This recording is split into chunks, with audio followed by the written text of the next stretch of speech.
Welcome to our September 2020 edition of Saints Selected, where we break down topics important to the Maryville community. Today, we are talking about voter registration. Why voter registration? Well, National Voter Registration Day is September 22nd, and I'm sure we all know we are in the middle of a big election year. So let's go ahead and break this down. Why register to vote? Well, every vote does count. We know there are power in numbers, so it's important to go out and vote for the things that you are passionate about and that will affect your community. Even if your candidate doesn't win or your policy doesn't pass, there is power in knowing the numbers of votes they received. It can help people see how neighborhoods are growing and which policies are important to specific areas. Don't let others decide for you. If you don't vote, you are letting other people decide what matters to you and your own community. If you don't vote, you can't help shape what is happening around you. Also, we need to honor our history and our right to vote. Voting is one of the most important rights as a U.S. citizen, and not everyone has always had the right to vote. Due to this, it's important that we preserve this right by exercising it at every election. Voting is how we can change our neighborhoods and communities, so it's important to get your family and friends to the poll as well, even if you disagree on politics. Let's look at why people don't vote. These stats are from Statista, a great database from the library, and they show us why people age 18 to 24 didn't vote in November of 2018. I've highlighted some of the more popular reasons, such as too busy, not interested, and out of town. 31% of respondents said they were too busy to vote. It is tough to get to the polls. You might work and go to classes during the day, which makes it hard to get there. This is a real concern, not just for this age group, but for all Americans. 15% said they weren't interested. This might be because they don't think that politics affect them, or they don't believe their vote will make a difference. 13% were out of town. With 18 to 24-year-olds, they're most likely in college or have moved away from home for a variety of reasons, and their primary address might not be where they're currently living. This is why it's so important to update your registration as you move or become super familiar with absentee or mail ballots. So those are modern voters, but let's take a look at the history of voting in the United States. There are many groups of people who have been historically disenfranchised, making it very hard for them to vote. Here is a very, and I do mean very, brief history of some historical voter suppression in the United States. However, you can read many resources to learn more.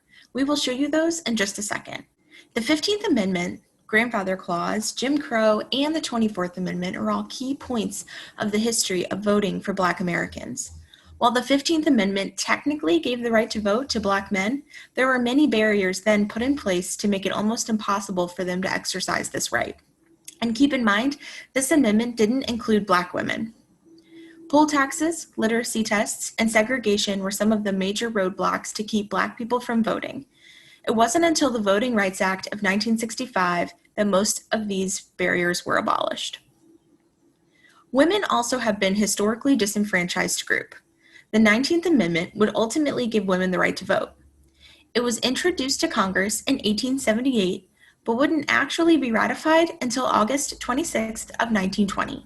And again, keep in mind that this did not include a majority of Black American women.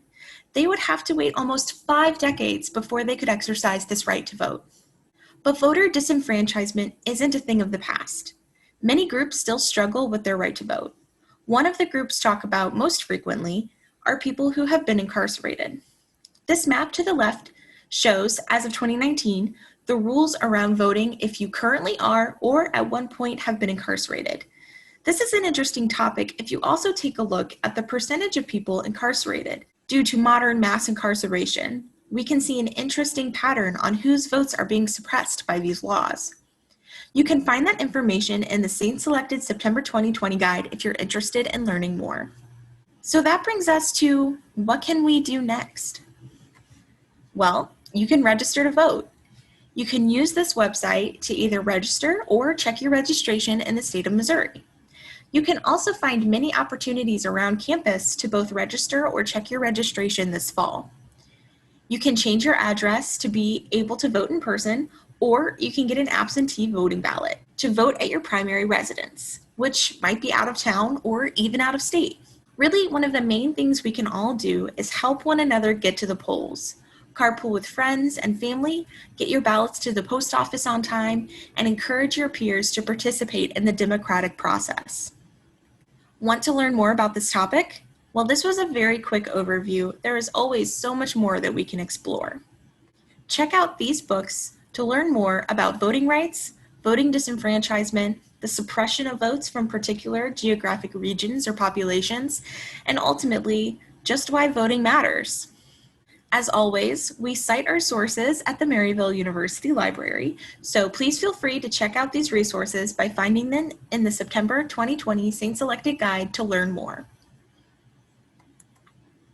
That's a wrap on voter registration, but remember, be on the lookout for next month's topic of Saints Elected.